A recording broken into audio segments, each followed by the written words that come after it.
Hello and welcome to the Channels Book Club. Lagos is an incredible city. Many people describe it as a paradox. Rich and poor, beautiful and ugly, peaceful and chaotic. Lagos is everything. National conversations on the city, particularly with regards to its political history, have pointed to one thing. There is a lot we need to learn about Lagos. Fortunately, in recent times, some determined intellectuals and historians have released books focused on the story of Lagos. I will introduce two of those books that may interest you later on in this show. But our focus is on this one titled Modern and Traditional Elites in the Politics of Lagos. It's an amazing piece of work that provides an account of the political development of Lagos, particularly during the pre-colonial era leading up to the period of agitation for national independence. The book was written by Dr. Patrick Dele Cole, the chairman of Africa Practice West Africa. Dr. Cole was ambassador of the Federal Republic of Nigeria to Brazil from 1987 to 1990 and the special advisor on international relations to President Olusegun Obasanjo from 1999 to 2001. He's also a former managing director of Daily Times Nigeria Limited and is today a board member of Guardian newspapers. Dr. Cole holds a PhD from King's College, Cambridge, United Kingdom. Yomi Fawehinmi, a brilliant social commentator, trainer, and real estate professional, who is also an avid book reader, joined Dr. Cole and I to review Modern and Traditional Elites in the Politics of Lagos. Yomi is one of our regular reviewers on the Channels Book Club show, and his grasp of land ownership issues in Nigeria made our session relevant. Let me prepare your mind before we dig into the review session.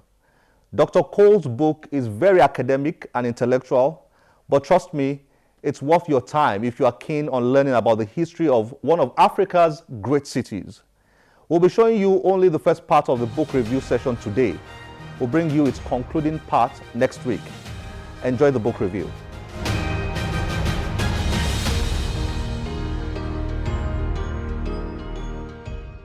Dr. Cole, thank you very much for joining us on the Channels Book Club.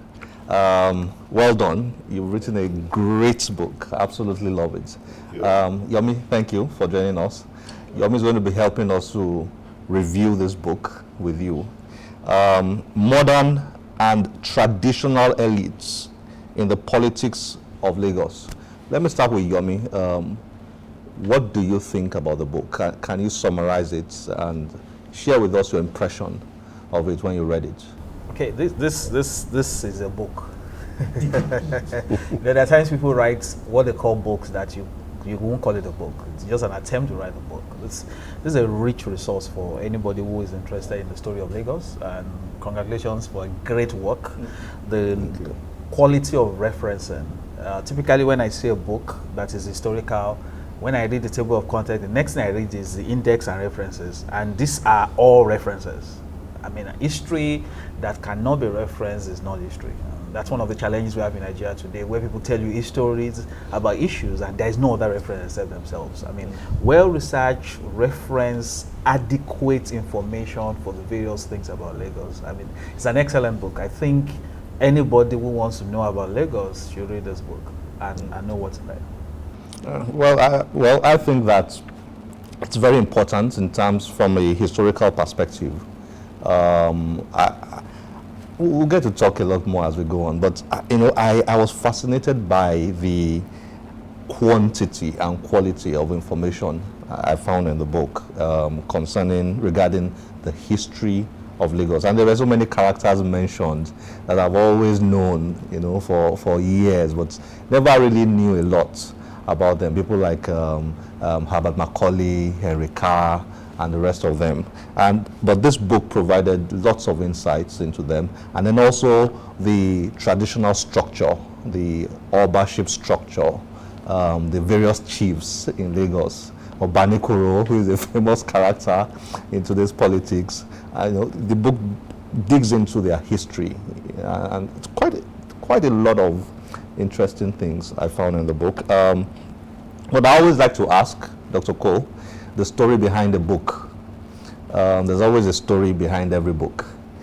You have a master's degree in history. I was wondering Does that tell the whole story behind the book, or is there another reason?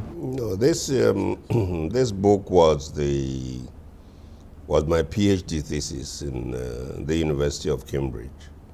I submitted that thesis in 1969/70, and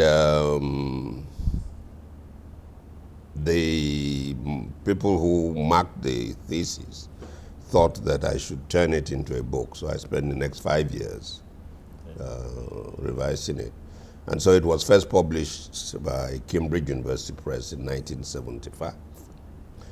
And as you say, it seemed necessary to explain what did the British find when they first arrived? What kind of government existed? What does it mean to say that you have traditional government? So spent quite a bit of time trying to explain what traditional Lagos government is, the Oba, the various classes of chiefs that supported him, what they did, and their areas of support. And like in any kind of political system, what you find are the toes and fro's. There are people who are in favor and those who are against, and all kinds of intrigues that took place. And on the other side of it, you had the British, who must have found this rather confusing, but good to them. They spent time detailing it. And that's, thank you very much for the references, because all these things are referenced. They are in the Public Records Office in London. They are in Public Records Office at Kew Gardens. And they're also in the Public Records Office in the University of Ibadan, the National Archives. And then there are many other books that, primary sources, which we delved in to be able to bring out this book. It is an academic book. It's not to be used for politics or anything like that. And as I said, it was first published in '76, and we only reprinted it this year because I thought, well, Lagosians ought to know about themselves.